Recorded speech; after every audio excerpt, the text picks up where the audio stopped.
ہر انسان چاہتا ہے کہ اس کی سمت درست ہو، وہ کامیاب ہو، لیکن اس سے پہلے اس سے ان عادات کو کنٹرول کرنا پڑے گا، کیونکہ یہ عادات اس کی سمت کو کبھی درست سمت کی طرف نہیں جانے دیتی اور اس کے گول کو کبھی بھی کامیاب نہیں ہونے دیتی۔ انسان کی زندگی میں کئی طرح کی ایسی ہیبٹ، ایسی عادات ہیں جو اس کو نقصان دیتی ہیں۔ سب سے پہلے اس میں ہے لالچ۔ یہ ایک اہم بات ہے۔ لالچ ہمیشہ اس شخص میں ہوتا ہے جو اپنے آپ کو غیر محفوظ سمجھتا ہے۔ اپنے آپ کو غیر محفوظ سمجھنا یا تو اپنی غلطیوں کی وجہ سے ہوتا ہے یا پھر اس کی وجہ معاشرہ بنتا ہے۔ اپنے آپ کو غیر محفوظ سمجھنے کا ایک محرک کرپشن ہے۔ کبھی اس بات پر غور نہیں کیا گیا یہ کیوں ہے۔ ہم سمجھتے ہیں کہ شاید اس موضوع پر بات کرنے کی ضرورت نہیں۔ یہ ایسے ہی ہے جیسے کہ پانی کے لیک ہونے کی جگہ تلاش کر لی جائے لیکن پیوند کسی اور جگہ لگایا جائے۔ جس معاشرے میں کرپشن کم ہوتی ہے وہاں پر لوگ اپنے آپ کو زیادہ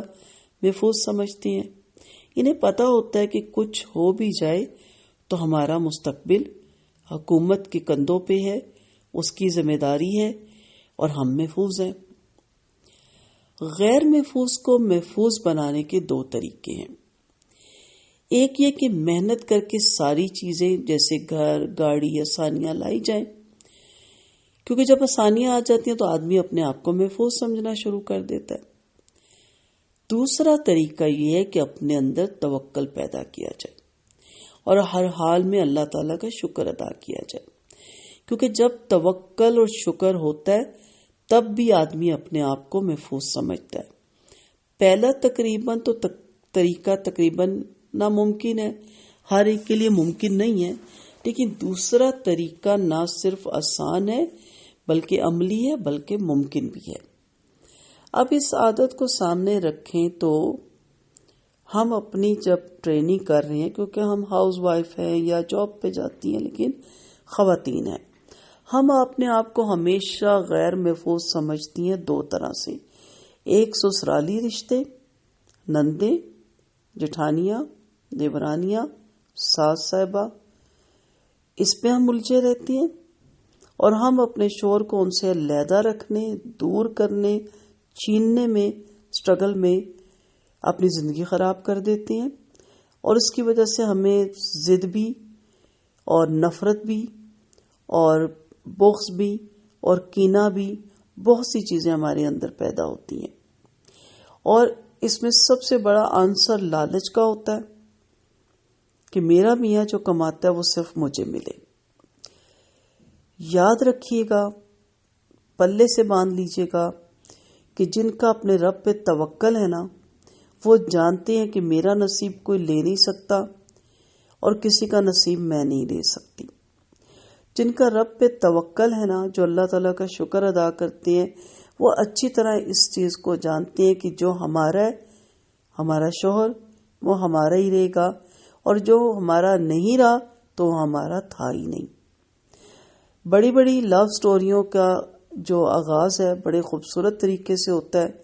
اور بڑے بڑے گھرانے جہاں شوہروں کو قابو کر کے ماں، باپ، بہن، بھائیوں، دیورانی، جٹھانی سے دور کر لیا گیا، ان کو واپس جاتے دیکھا، دوسری عورتوں میں انوالو ہوتے دیکھا، کیونکہ طریقہ کار بالکل غلط تھا۔ یہ ایسی محنت تھی جیسے گاڑی اور گھر بنا کے اکاؤنٹس میں پیسہ رکھ کے سمجھا میں محفوظ ہو گیا۔ بیماریوں سے محفوظ نہیں ہیں آپ، حادثات سے محفوظ نہیں ہیں، بڑھاپے سے آپ محفوظ نہیں ہیں، موت سے آپ محفوظ نہیں ہیں۔ لیکن دوسرا طریقہ کیا ہے؟ اپنے رب پہ توکل، تو میرا رب میرا رازق ہے، مالک ہے، محنت کریں، لیکن اتنا نہ پریشان ہو کہ آپ اسی میں اپنے آپ کو محفوظ کرنے میں ہی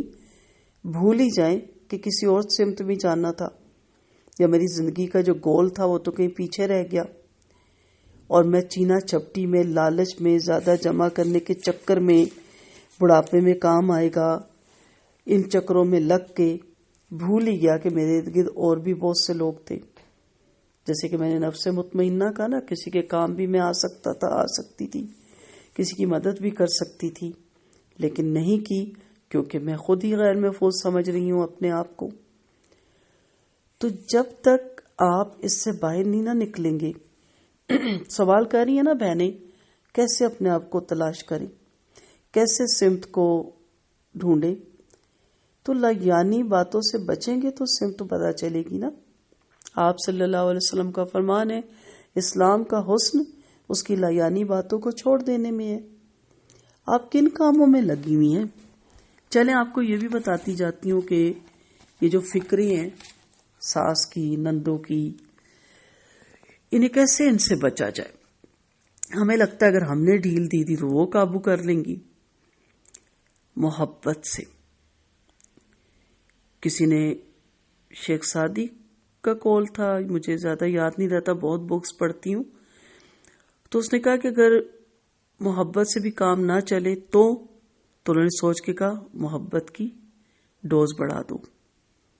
یعنی پھر بھی محبت ہی کو بڑھاؤ۔ اگر آپ دل بڑا کر کے، جگرا بڑا کر کے، ظرف بڑا کر کے، اللہ پہ توکل کرتے ہوئے، ہر حال میں اللہ کا شکر ادا کرتے ہوئے ساس سسر کی ایک بہترین بیٹی بنے، میں بہو نہیں کہوں گی، اسلام میں وہ آپ کے حقیقی ماں باپ ہو جاتے ہیں نا، خوش اخلاق، با کردار، سب کے کام آنے والی بن جائیں، تو وہ آپ کے بغیر رہ نہیں سکیں گے، کیونکہ آپ ان کی ضرورت ہو جائیں گی، وہ آپ ہی کی ہاتھ کی چائے پیئیں گے۔ بڑا اچھا کسی نے واقعہ اپنی بکس میں لکھا کہ ایک جو چھوٹی دیورانی آئی تو بڑی نائس تھی، بہت اچھا اس کا اخلاق تھا، تو بڑی نے دیکھا کہ تو چھا گئی ہے سب پہ، تو اسے کہتی ہے بڑی بے وقوف ہو تمہیں صحیح سب نے آگے لگایا، مجھے دیکھو، مجھے تو کوئی کچھ کہہ ہی نہیں سکتا، نہ میں کروں نہ سنوں۔ تو اس نے کہا نہیں، مجھے تو بہت اچھا لگتا ہے کہ سب مجھ سے اتنا پیار کرتے ہیں، میرے فادر ان لا میرے ہی ہاتھ کی چائے پیتی ہے، میرے لیے اس سے بڑی کیا بات ہے، میری نند مجھے سے ہر چیز مانگتی ہے کہ اپنا دوپٹہ دے دیں یا اپنا گاؤن دے دیں یا اپنا بیگ، تو مجھے اچھا لگتا ہے کہ اسے میری چیزیں پسند ہیں۔ تو اس نے ایسا پراپر جواب دیا کہ بڑی خاموشی ہو گئی، کیونکہ آپ کو توڑنے والے بہت ہوتے ہیں نا لوگ، تو آپ اپنے اخلاق سے، اپنے کردار سے ان کا دل جیت لے کہ وہ اپنا آپ بھی آپ کو سب کچھ دینے کے لیے تیار ہو جائے، آپ محفوظ ہو جائیں گی، وہ آپ کے حواری ہو جائیں گے۔ ایون کہ ایسی جگہوں پہ اگر ہسبینڈ بھی کہیں اور انوالو ہوا تو اس سے مدر ان لا اور سسٹر ان لا سے جھڑکیاں پڑی اور وہ ٹیک میں کھڑے ہوئے، آپ محفوظ ہوئی کہ نہیں ہوئی؟ اور جہاں آپ دوسری روش اختیار کرتے ہیں، دوسرے ان کو کہتے ہیں جی بالکل جاؤ، یہ تو ہے ہی اس طرح کی، آپ کوئی اور راستہ ڈھونڈو۔ تو کہنے کا مقصد یہ ہے کہ آپ ان چیزوں سے باہر نکلیں نا، ان چیزوں سے باہر نکلیں گے تو آپ کو گول بھی نظر آ جائے گا،